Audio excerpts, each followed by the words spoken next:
Matala whātula Samoa Entertainment TV vai pia ile nei koe tūlama nā tamua. Ai usi mai whaafonga.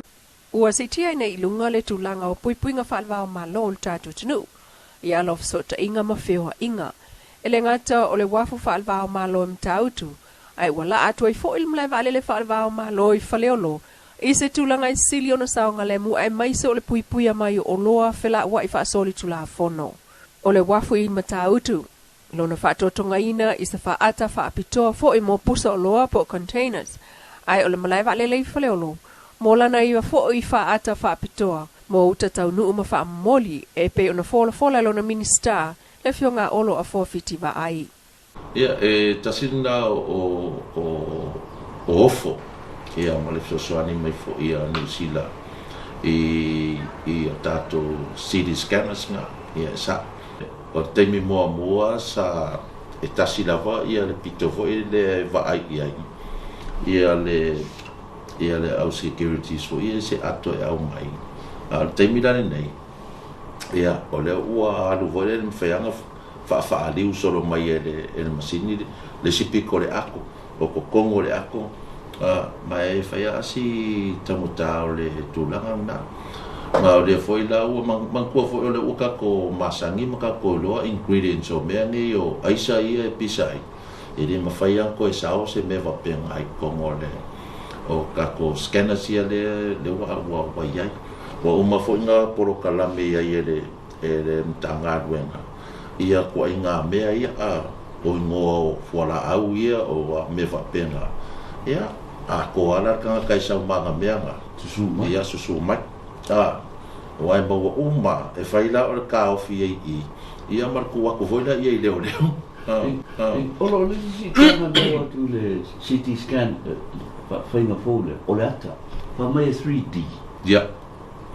O le avoila le po le ato le ia arungi kukonga. O le gaming ei le ilunga o le display ale afo I le gaming ei le whaonga. Nga le piko mai o le ako e mawhainga e loa. Ia. Ai o le masingi la lea. E mawhai le masingi nga whaariu ma le piko o. So se mea lai na aisi ni le mawhainga penga. Ia. Le mawhainga koe ea se avangoa e ngai. Ia wa o le fok whalongolongo o isi fo isi kairi e wai ai. I mo meo au o ako voi. Ia wa ku wai kongu me whapenga. Ne koe sao se me whapenga I masingi. Hai wa me te savani wale na nai tono tanga o fuai. Ia, kasi nga vaenga fo I mo meo o whaikokoa fo I e kia nga I e kongu. Nga foi la e ki savani o a leo whaafiri ua I e security lau kingo. I lungo le masingi. E loa umane e o ia I se vai e maua le ia me e a fo I o penga ngangi me se vai me va pena. Ia o kulanga nga hoe ka ko masingi fo le mol sil fia le tunu e le koe whakamala pule nga o mlai vale ne. E tulanga lea le vevesi e fuka ko ngi ame o fuala au whaasai nga. Ia o ngi mea hoi le nga mai e le tusai makula afong. Ia e whai o le su o le ako whaafiri wa le ako. Al whaafiri wa I fo le kangaka. E le whaapela al whaafiri wa I fo le kangaka hoi le. E kisa valia oe pu ero waka masingi. Ia kangolora masingi whaafiri wa I soro oe. E kisa valia la ngai oe. E kia ngai wafu. Ale ai whaafiri wa I oe masingi ra uri. Ai o se ngā luenga whai whaatas fo I malimta ngā luenga o leo ma whale pui pui. Iana ia fo I ta I whau so songi. Talana tamai leo le whai unga umi o le vai aso le sao tamaa. O lo whai aso esuenga il whaalawelawe le intupu wha fose I le fio anga o lalo maunga. I le sto na ia o lumana I le sao tamaa.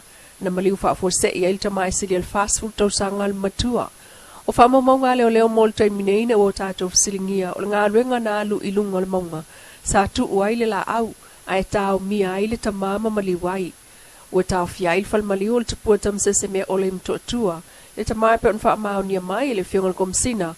O le mtanga alwenga o leo ma whale pui pui le sunga awa pa aulongo I tino Filipo a o whaia iai suenga I le mafua anga tonu o le maliu.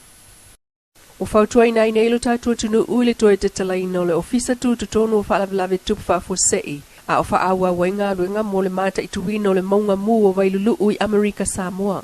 O vailulu o se maunga mui lalo le o ngā sami mai le tu isa sa e o le atu Samoa tula tai manua.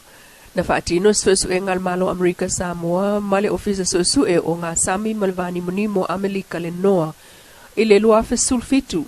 Ma mawai o lo ola pea mai ono yaise avanoa e alia e aise maunga mu. O lo mata itua le ofisa va ai tau mafui e o lo tupu pea. I le vaenga le atu Amelika Samoa mai te le lava se fsota inga o mafui e o lo otula i mai vailulu fa apea isi maunga mu o lo oilalo o ngā sami o Amerika Samoa. I le aso valu au kusol tau sanga nei le ana tu ina mai ai le official saunga le mu fa aloto i fale Amerika Samoa. Se pepa fam talanga i fa la au loa i le talaina no fuanga au tu fa la fa fosei i Amerika Samoa ona o le fa tupla ia pea o mafui e lulu i li poti e tangata o lo o lala ma nofuai i ofu ma fitiuta i le moto manua. Ai talmaile aso lulu le aso sifulu au kuso.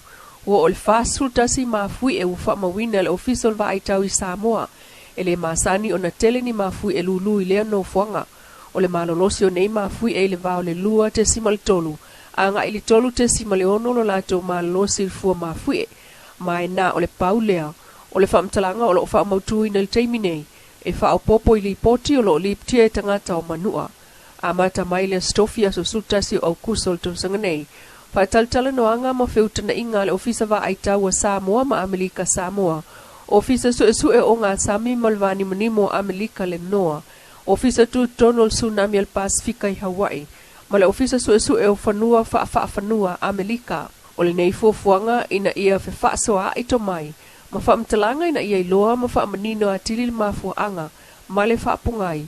O le tutupu nei mafui e ai maise o tāpenanga. Mo se whaalawelawe ono tula i mai. Ele o manino le taiminei pe ono alia e maise maunga muu po oni ele solo i lalo le sami. E ono tula i mai ai ni tsunami pe ta iane. Ua te tala le ofisa o whaalawelawe tupu whaafosei le New York i Samoa nei. Ina mai taitu wina le leile tūlanga o lo tula i mai nei vailulu. Ma whaamautu tāpenanga mo le tali atu ni whaalawelawe ono tula i mai. E au fiai le alia e mai se maunga mu, tsunami, whaapea kasa o ona, po le asu e mafua mai maunga mu. Mai le anga anulu e whaatasiai mai tū malo uma tā le whea ngai, mo le whaatinonga o tāpenanga whaapea whaamtalanga i tu ina mai, i le malo tātua tunuu. Ai o lo whaau au pea ngā ruenga le ofisa wa ai tau e mata i tū ma tu ina atuai whaamtalanga le tamai, i le ofisa o whalawelawe tupu whaafuasei. E whautua inai i alo tātua tunuu ai maise, I la tau o lala I nofo anga tū la laita I le sami, ina ia nofo mātā la I taimi uma, ma whaafso ta I le ofisa tū tonu o le tunu u whaafoia whaalawelawe tupu whaafose I le New York, I le telefoni iwa fitu, po le tolu lua, fitu le maiva, mo nisi whaamatalanga. Ua whaitautau sanga talua na ngā lulu e whaatasil mta ngā lua ngau leo leo mwhalpui pui mal tok manga mo e popua ngā tia. I taimi tau nua I whaasea a inga maitua, mwhaasea atul ngā lua ngā whaltula whono I leo leo, peitai.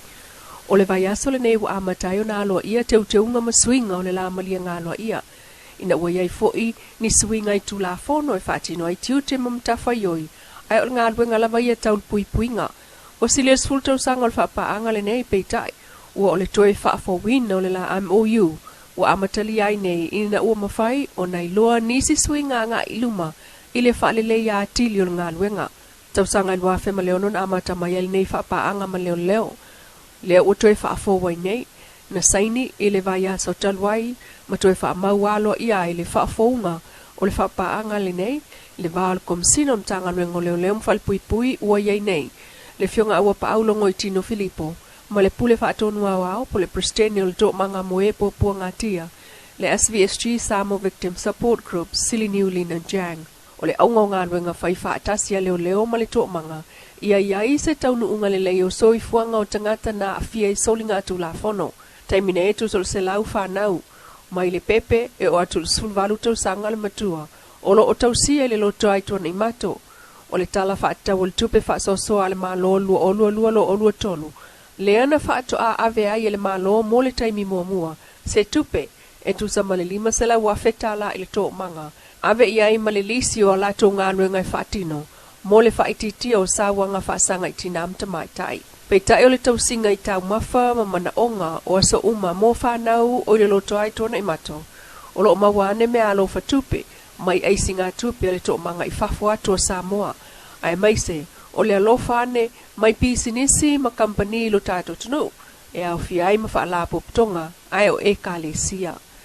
O le wha mautu, ma le wha vaina o le MOU, po ngā ruenga whai whatasi al mta ngā ruenga o leo leo, ma whal pui pui ma le to manga moe popua ngā tia, o vaenga umalava ia, o le taua o whaia nei whaasanga I sa wanga ma soli ngā tu la fono o a fiai, so I fuo ta mai tai ma whanau. La Samoa Entertainment TV mai pia, whapuponga o tamua le aso atayao, I le alofa le atua a pasoifuania.